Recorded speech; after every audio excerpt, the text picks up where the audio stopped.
Baik kita mulai. Assalamualaikum warahmatullahi wabarakatuh. Baik kali ini kami akan menjelaskan tugas UAS dari mata kuliah pembelajaran mesin, yang dimana di sini kami dari kelompok 2 ingin menjelaskan tentang pengolahan data kami dengan menggunakan algoritma aglomeratif. Sebelumnya, perkenalkan nama saya Raffi Soniansyah dengan NIM 2023-31018 dan teman saya. Saya Devin Agassi Endi Gunawan dengan NIM 2023-31013. Baik, terima kasih. Kali ini nah, kebetulan kita akan memulai dari yang pertama itu dengan cara manual yang akan dijelaskan oleh saya sendiri. Saya izin share screen. Nah, apakah terlihat share screen saya? Sudah terlihat. Oke. Nah, di sini kita ke datasetnya dulu. Kita memiliki dataset yang dimana dataset ini memiliki 300 kolom dan berjumlah 12 fitur.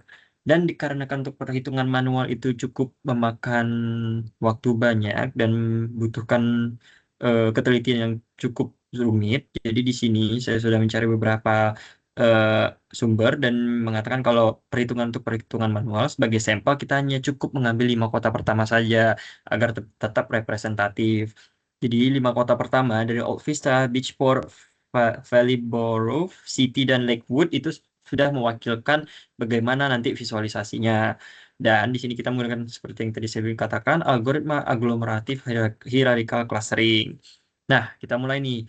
Ini adalah 5 data pertamanya. Di sini ada, dan saya menggunakan cukup 3 fitur utama, yaitu pop density, populasi density, lalu ada average income dan internet. Nah, di sini saya mencari nilai maksimum dari masing-masing fitur tersebut dengan menggunakan rumus max yang ada di Excel. Begitu juga minimum, nilai terkecilnya saya menggunakan nilai min. Lalu, setelah mendapatkan itu, kita melakukan normalisasi data, yaitu dengan rumus X normalisasi itu sama dengan X yang dikurangi X min per dibagi X max dikurangi X min. Jadi kalau dilihat di sini, nah ini misalkan di pop density di Alt Vista ini kita menggunakan 2775 dikurangin dengan X minnya 2562 dibagi dengan 3861 yang dikurangi dengan 2562. Nah, maka hasilnya akan seperti ini. Nah, lalu setelah kita melakukan normalisasi data, selanjutnya kita akan menghitung jarak Euklideannya dengan 3 dimensi. Ya, karena ada 5 data, berarti jumlah jaraknya 5 dikali 5 kurang 1 dibagi 2, yaitu 10 jarak. Nah, selanjutnya adalah menggunakan rumus ini. D yang di akar dari X1I dikali dikurang X1J dipangkatin sebanyak 3 kali seperti itu, dan setelah melakukan keseluruhannya akan mendapatkan hasil seperti ini. Lalu kita melakukan iterasi pertama, yaitu mencari jarak terdekatnya atau nilai terkecilnya, yaitu ada di B ke D. Kita coba lihat B ke D. Nah, ini jarak terkecilnya yaitu adalah 0,30. Sebenarnya kita bisa aja menggunakan D ke B, tapi sama aja B ke D sama aja. Nah, saya mengambilnya, lalu kita mencoba nilai minimumnya, menggabungkannya, lalu mencari nilai minimumnya. BDA dan BDC dan BDE. Seperti itu. Jadi terlihat di sini. Jadi hasil iterasinya seperti ini. Setelah B dan D-nya digabungin. Dan di sini terlihat nilai minimum selanjutnya adalah 0,36. Itu adalah iterasi kedua kita. Selanjutnya, menggunakan rumus yang sama, kita gabungin BDE itu kita gabungin ke A dan juga C. Dan hasilnya akan seperti ini di tabel berikut. Dan selanjutnya kita masih ada sisa A dan C, kita gabungin lagi dengan mencari jarak terdekatnya, yaitu ke A 0,45. Lalu digabunginlah A, B, dan E, A, B, D, dan E. Maka hasilnya adalah seperti ini. Dan iterasi keempat atau iterasi terakhirnya, maaf, iterasi terakhirnya adalah menggabungkan keseluruhannya. Jadi iterasi pertama itu B tambah D, iterasi kedua BD ditambah E, iterasi ketiga BDE ditambah A, yang terakhir iterasi keempat A, B, D, E ditambah dengan C. Seperti itu. Sehingga didapatkanlah hasil visualisasi dendrogram seperti ini. Nah, untuk kita memahami visualisasi dendrogram dan perhitungan secara lebih lengkap dan detailnya lagi, kita itu menggunakan program yang akan dijelaskan oleh teman saya, yaitu Devin Agastya Indi Gunawan. Pada Devin saya persilahkan. Oke, izin untuk share screen. Boleh, silahkan. Sebentar.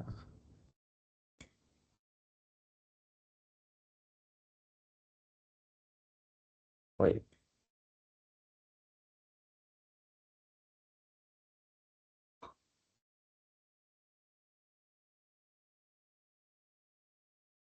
Belum terlihat ya?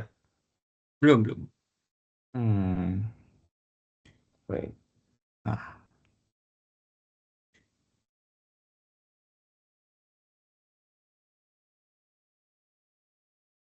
Oke, apa sudah terlihat. terlihat? Ah, oke. Sudah.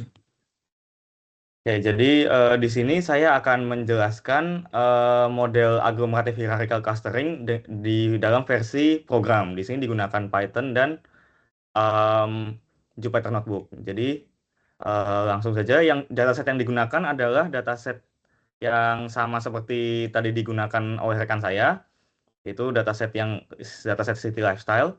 Jadi di sini langsung saja ke bagian programnya. Di sini pertama kita melakukan import library. Jadi dilakukan import library semua yang dibutuhkan untuk proses clustering ini. Jadi library Pandas dan NumPy digunakan untuk pengolahan datanya, Matplotlib dan Seaborn sebagai untuk visualisasinya, sedangkan dari sklearn dan Skippy ini untuk melakukan untuk dari standar scalar ini dan model aglomeratif sendiri. Kemudian ada Davis Boolean Score untuk evaluasi modelnya, dan ada Skippy ini untuk memvisualisasikan dendrogram yang akan dihitung.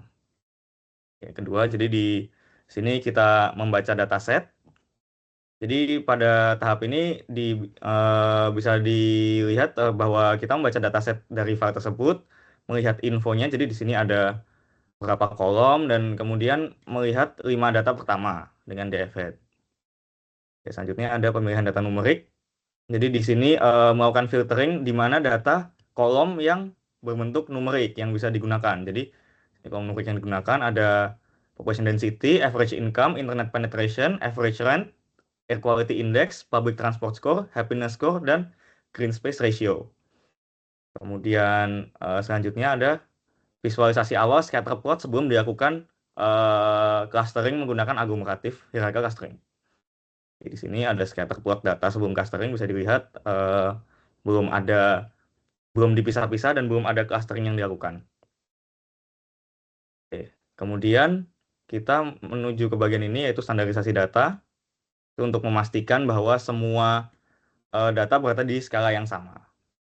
Oke, selanjutnya kita akan menghitung dan melihat dendrogram menggunakan fungsi ini, yaitu linkage ini. Jadi di sini bisa kita lihat dendrogram untuk word linkage, dan kemudian selanjutnya ada dengan average linkage. Oke, berikut. Oke. Kemudian selanjutnya kita melakukan evaluasi dengan DBS atau Davis Boolean Score. Jadi ini dilakukan evaluasi DBS untuk tiga metode. Jadi untuk word Euclidean, average Euclidean, dan average Manhattan. Jadi kita run. Di sini kita bisa melihat DBS untuk masing-masing metode, masing-masing ini ada. Jadi di cluster terbaik, jumlah cluster terbaik berdasarkan DBS untuk word Euclidean ada 2, untuk average Euclidean ada 3, sedangkan average Manhattan ada 4. Oke. Kemudian kita masuk ke modelnya sendiri, yaitu model aglomeratif yang pertama, yaitu word Euclidean. Ini kita bangun modelnya terlebih dahulu dengan menggunakan fungsi aglomeratif clustering. Kemudian kita masukkan klasternya yang tadi, yaitu 2. Kemudian kita lihat ada DBS aktualnya, ini 1,1037, dan datanya setelah diberi label clustering. Sini label cluster. Oke, kemudian ini adalah visualisasinya menggunakan pyplot. Sini bisa dilihat dibagi menjadi 2 cluster sebagai tadi. Jadi ada cluster average income tinggi, populasi rendah, kemudian ada yang average income-nya rendah tapi populasinya tersebar. Oke, kemudian selanjutnya adalah model aglomeratif average Euclidean. Jadi ini kita bangun modelnya terlebih dahulu dengan fungsi aggregative clustering tadi dengan base K-nya ada 3 tadi clusternya. Kemudian kita bisa lihat nih DBS-nya di sini adalah 1,0711. Nah, ini bisa dilihat clusternya sudah dimasukkan ke situ. Kemudian visualisasinya. Nah, visualisasi ini dia terbagi menjadi 3 cluster yaitu bisa dilihat di sini average income tinggi, average income rendah dan populasi rendah, kemudian ada average income rendah tapi populasinya tinggi. Oke, kemudian yang terakhir ada model aglomeratif dengan average Manhattan. Sini base K-nya tadi adalah jumlah clusternya ada 4. Lihat Davis Boolean score-nya adalah 0,9106. Kemudian bisa ditambahkan di sini yang paling terakhir menambahkan cluster untuk average Manhattan. Kemudian visualisasinya. Nah, visualisasi ini meskipun metode aglomeratif average Manhattan ini terlihat dengan DBS-nya paling rendah, tapi dia data visualisasinya terlihat sedikit tidak masuk akal dibandingkan dengan dua yang tadi. Jadi di sini bisa dilihat ada yang menjadi satu klaster besar, sedangkan ada seperti ini hanya bagian kecil-kecil, sebagian kecil dan ada data yang jauh dari klaster tersebut. Ada hanya data yang di sini, ada klaster yang sendiri di sini. Oke.